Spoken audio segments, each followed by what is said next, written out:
Okay, as you can see, we're experiencing a little rain and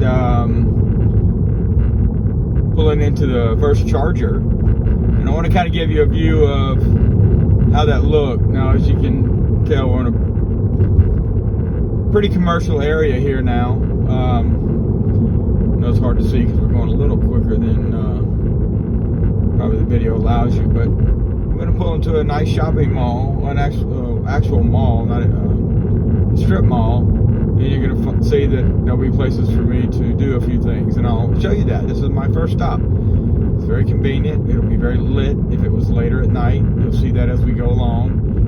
The chargers are going to be there and numerous and working, and you're also going to see that it doesn't take very long. And I think that's the beauty of it. Most people want to say, hey, okay, but you got to stop, 4 or 5 times on this trip, and it's, what, an hour to 3 hours every time you stop, and of course it's just not. Now, for most other charging networks it is, and I understand that, so I tried to make light of that. But here at the BEV Everything team, we've always said, and if you see any of my EV Guy podcasts, I've never failed to say this: if you're an entry-level user or a road warrior, you must get a Tesla. Not because Teslas are a better EV than some of these nicer ones that are coming out and more luxurious, and from legacy automakers who have some functionality that maybe this iPhone in a car doesn't have. The fact is, the infrastructure is here to support the consumer experience, your driving happiness. So that's what is missing with every other EV manufacturer, and that's why Tesla is the behemoth that is today.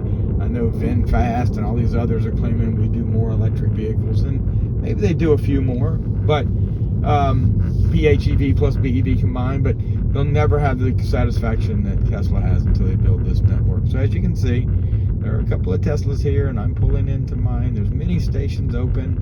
1, 2, 3, 4, 5, 6, 7. There's 8 here, and we're in their small town of Meridian, Mississippi. So, you'll see as we travel through the night that these bigger towns are much larger Tesla stops. But this is mine, and I'm going to stop. Now let me document where we are and what time it is, so you can see how quickly we charge. So it is, I'm at 38% at 3:55. So by the time I get everything set up, it'll be 4 o'clock, and I'll show you with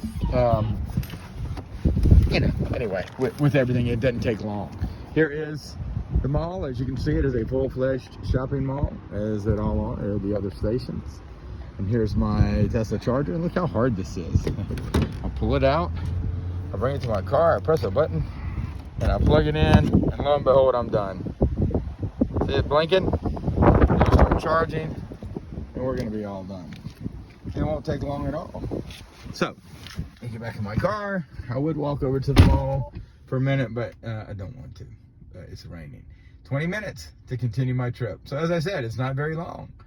I've got this thing charging to 85% or 80%, as you can see, because that's where I like it and where it can get me to the next destination. But if I had stopped here at 40%, it would be less than 20 minutes. So people say all the time, well, I just can't stop and wait 2 and 3 hours every time I run out of battery. Well, it's not the case, and you'll see that. And some of them will be faster. That's only 147 kilowatt, so 625 miles in an hour I can put on this car.